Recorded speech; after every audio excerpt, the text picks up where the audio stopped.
Hello అండి, అందరికీ నమస్తే. Welcome back to our channel home making ముచ్చట్లు. ఈరోజైతే మనం షిఫ్ట్ అయిపోయే new house empty home tour అయితే మీతో అయితే షేర్ చేస్తాను. ఇంక ఇది వచ్చేసరికి తెలిసిందే కదా, ఓల్డ్ ఫ్లాట్ అనమాట. ఆల్మోస్ట్ 10 ఇయర్స్ అలా అయింది. కాకపోతే మన బడ్జెట్లో ఇదే అయితే ఓకే అనిపించింది. ఇంకెక్కువ పెట్టలేనప్పుడు ఇలాంటివే ప్రిఫర్ చేయడం బెస్ట్.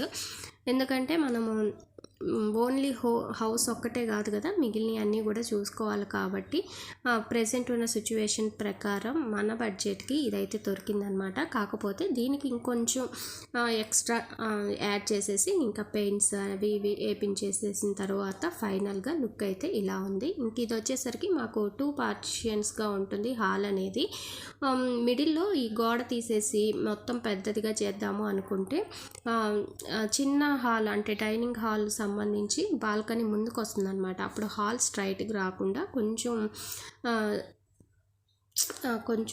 ఏంటంటారు అడ్డంగా వస్తుందన్నమాట డోర్కి. ఇంకా అలా ఉండకూడదు అనేసి అలాగే గోడ ఏం తీయకుండా అలా ఉంచేసి ఇంకా ఫస్ట్లో కొంచెం గోడను తీసేసి ఇలాగ పెట్టేసాం అనమాట. ఇంక ఇది వచ్చేసరికి వుడ్ వర్క్ చేపించాం కదా కొంచెం, ఇంకా అవి చిన్న చిన్న పీసెస్ తర్వాత కొంచెం వుడ్ అయితే మిగిలిందనమాట. ఇంకా సరేలే అది అలా పెట్టేస్తే వేస్ట్ అయిపోతుంది అని ఇంకా బయట మనం ఆన్లైన్లో కొన్నా కూడా పెద్ద క్వాలిటీ ఉండదు.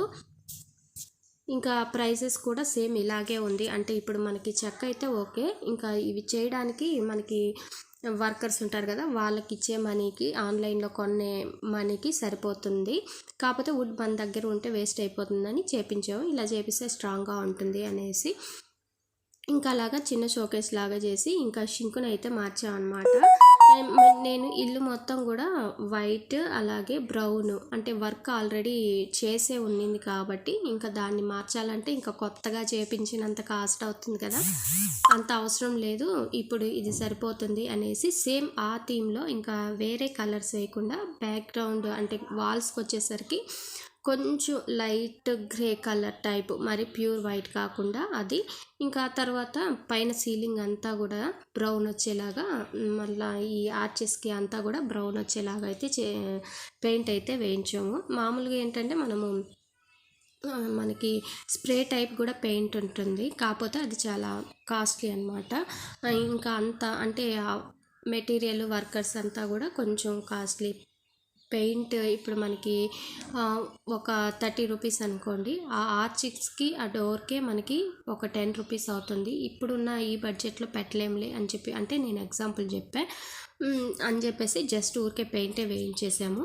ఇంకా కిచెన్లోకి వచ్చేసరికి మనకి ఈ గ్రీన్గా కనిపిస్తుంది కదా, ఆ వాల్కి అదొక్కటే ఉన్నదనమాట షెల్ఫ్. ఇంకా పక్కన ఏం లేదు, గ్యాప్ ఉన్నది. ఇంకా మనకి పట్టవు కదా అనేసి సామాన్లన్నీ కూడా పక్కన వుడ్తో ఒక షెల్ఫ్ అయితే చేంజ్ చేసాము. ఇంకా మరలా సిమెంటు కమ్మి ఇవన్నీ తెచ్చి పెట్టి మరలా దానికి ఎలాగో వుడ్డే చేయించాలి అనేసి ఇంకా సిమెంట్ పని ర్యాక్స్ కాకుండా, సిమెంట్తో పెట్టిన ర్యాక్స్ కాకుండా ఇంకా వుడ్తోనే.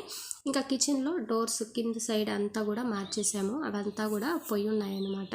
ఇంకా ఎలాగో వర్క్ జరుగుతుంది కదా, ఇంకా ఒక 2 ఇయర్స్ తర్వాత అయినా ఖచ్చితంగా చేంజ్ చేయాలి, కింద వరకు బాగాలేవన్నమాట. ఇంకా అందుకనేసి ఇప్పుడే చేంజ్ చేసావి. ఇంకా డోర్స్ అవి కొన్ని అయితే వచ్చాయి కదా, వాటితో ఇప్పుడు చూపించాను కదా ర్యాక్ చిన్నది, అలా అయితే చేంజ్ చేసాం. ఇంకా లోపల ఉన్న ఈ బాస్కెట్స్ కూడా మార్చాం, తుప్పు పట్టిపోయాయి అనమాట. ఇంకా తుప్పు పట్టిని ఎందుకులే వాడడము అనేసి ఇంకా కొత్త అయితే చేంజ్ చేసాము. చేంజ్ చేయాలి అనుకోలేదు, కానీ ఇంకా 1 by 1 అలాగా పాత ఎందుకులే అని మార్చాల్సి వచ్చింది. ఇంకా ఈ కింద అంతా కూడా జిడ్డు పట్టిపోయి ఉన్నాయి అనమాట బాగా. ఇంకా వాటన్నిటిని కూడా నీట్గా నేను లిక్విడ్ వాడకుండా ఫస్ట్ స్టీల్ స్క్రబ్బర్ ఉంటుంది కదా, దాంతో మొత్తం రుద్దేశాను. ఆ తర్వాత లిక్విడ్తో రుద్దేస్తే చక్కగా పోయింది. ఇంక ఇక్కడ డోర్స్ అయితే ఉన్నాయి తీసేసామని చెప్పాను కదా, వాటితోనే ఇంకా వాళ్ళ చేత వర్కర్స్ చేత కట్ చేపించి ఇలా షెల్ఫ్ లాగా పెట్టించాం అనమాట. అంటే అన్ని షెల్ఫ్స్ లోపలే పెడితే టక్కని తీసుకోవాలంటే కొంచెం కష్టం అవుతుంది, దీంట్లో చిన్న చిన్నవి అన్నీ కూడా పెట్టుకోవచ్చు అని అలాగా చేయించుకున్నా. ఇంక ఇది వుడ్ది అనమాట. మనకి మిగిలిన వాటితో జస్ట్ అలా అంటించేస్తే ఏదైనా పెట్టుకోవడానికి ఐటెం బాగుంటుంది అనేసి ఇలా పెట్టాను. ఇంకా కొన్ని వుడ్స్ అయితే మిగిలాయి, అవైతే పక్కన ఉన్నాయి. ప్రజెంట్ ఇక్కడ చేరి అన్నీ సర్దుకున్న తర్వాత ఆ క్రాఫ్ట్స్ అన్నీ చేయొచ్చు అనేసి అప్పుడప్పుడు ఇలాంటి క్రాఫ్ట్స్ కూడా నేను షేర్ చేస్తూ ఉంటాను మన ఛానల్లో. Daily vlogs, organizing vlogs, cleaning vlogs అన్నీ కూడా షేర్ చేస్తూ ఉంటాను. ఇంట్రెస్ట్ ఉన్న వాళ్ళు మన వీడియోస్ని చూసి నచ్చితే ఫాలో అవ్వండి. ఇంక ఇది వచ్చేసరికి కిడ్స్ బెడ్రూమ్ అనమాట. ఇది ఒక్క రూమ్కే కలర్ వేరియేషన్ అనేది మారింది. ఇంకా ఆల్మోస్ట్ మెయిన్ బెడ్రూము, ఆ 2 హాళ్ళు అంతా కూడా వైట్ అండ్ బ్రౌనే. ఇంక ఇక్కడ వచ్చేసరికి ఆ వుడ్ మిగిలిందని చెప్పాను కదా, వాటితోనే ఈ విధంగా చేంజ్ చేసామన్నమాట. ఇంక మనకి ఆన్లైన్లో కూడా దొరుకుతాయి. ఇంకా కలర్స్ ఉంటాయి, మంచి ఫినిష్ ఉంటుంది, డిజైన్ ఉంటుంది. కాకపోతే ఏంటంటే అంత స్టాండర్డ్ ఉండవు, పైగా వుడ్ మిగిలింది. అందుకనేసి ఇంకా దీంట్లో ఈ కార్నర్లో ఒకటి, ఇంకొక బెడ్రూమ్ ఎదురుగా ఉంది కదా ఆ కార్నర్లో ఒకటి అయితే పెట్టించి ఫిక్స్ చేసేసాం అనమాట. ఇంకా ఇక్కడ ఏమైనా చిన్న చిన్న ఫ్లవర్ వాజులు పెట్టుకుంటే సరిపోతుందని. ఇంకా దీని మీద అంటించిన షీట్ వైట్ అనమాట, ఇది ఒక్కటే మిగిలింది. ఇంకా దీనికోసం మరలా కొండం ఎందుకు అనేసి ఆ వైట్ని అంటిస్తే మనకి ఏ కలర్కైనా కూడా మ్యాచ్ అవుతుంది. పైనగా ఈ కబోర్డ్స్కి అంతా కూడా వైట్ ఉంది కదా అనేసి. ఇంక ఇది బెడ్రూమ్ ఫాల్ సీలింగ్. ఇంతకుముందు ఒక 2-3 కలర్స్ వేస్తున్నారు. ఆ వీడియో కూడా అంటే ఇలా చేంజ్ చేసిన తర్వాత వీడియో కాకుండా యాజ్ ఇట్ ఈస్గా ఇంతకుముందు ఎలా హౌస్ ఉంది అన్నది ఇంతకుముందు వీడియోలో షేర్ చేశాను. అప్పుడైతే చూస్తుంటే తెలుస్తుంది అనమాట.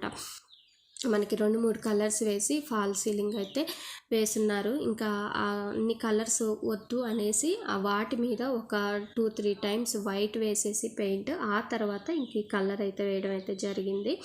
ఇంకా ఫైనల్గా మొత్తం కూడా వైట్ అండ్ బ్రౌన్. ఇంక ఇది వచ్చేసరికి బాల్కనీ అనమాట. ఇంకా క్లీన్ చేయాలి, ఎందుకంటే వేస్ట్ మొత్తం కూడా ఇక్కడే పెట్టేస్తూ ఉంటాం కదా. ఫైనల్గా అన్నీ సర్దేసుకున్న తర్వాత అప్పుడు నీట్గా క్లీన్ చేస్తే సరిపోతుంది అనేసి ఇంకా దాన్ని అలాగా వదిలేసామన్నమాట.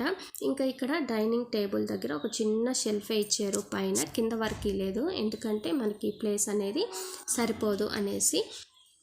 ఇంక ఇది వచ్చేసరికి బయట అనమాట. అంటే మనం ఇంట్లోకి వెళ్ళేటప్పుడు పెద్ద స్పేస్ అయితే ఉండదు, జస్ట్ మనకి ఒక విండో పెడితే ఎంత స్పేస్ ఉంటుందో సేమ్ అదే ఒక సందులాగా అయితే ఉంటుంది.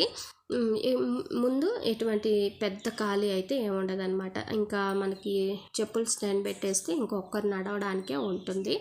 కాకపోతే ఏంటంటే మనకి బాల్కనీ రోడ్ సైడ్ వచ్చింది కాబట్టి ఇంకా డోర్ తీసేస్తే మనకి బాగా వ్యూ అనేది బాగుంటుంది. ఇంకా మనకి అంత సన్నగా అనిపించదు అన్నమాట. ఇంకా ఓవరాల్గా హాల్ మొత్తం కూడా ఇలా అయితే ఉంది. పూజది కూడా ఒక సైడ్ వైట్ డోర్, ఒక సైడ్ ఇలా బ్రౌన్ డోర్ అయితే వచ్చింది. ఇంకా దానికి పెయింట్ అయితే వేసింది కాబట్టి ఓపెన్ చేసి పెట్టేసాము. ఇంక ఇది వచ్చేసరికి కీ చైన్స్ తగిలించి హ్యాంగ్ చేసుకోవడానికి అనమాట. ఇంక నేను ఇంకొంచెం చిన్నదైతే చేయమని చెప్పాను, కాకపోతే ఇంకా వాళ్ళు ఆ ఫోటో చూసేసి పెద్దదిగా ఉంది ఈ ఫోటోలో అనేసి అంతే సైజ్ అయితే చేసేసారు. ఓకే, ఆ గోడ కలర్లో మ్యాచ్ అయింది కాబట్టి అలా ఉంచేసాం అనమాట. Thank you for watching. ఇంకో మంచి వీడియోతో మళ్ళీ కలుద్దాం.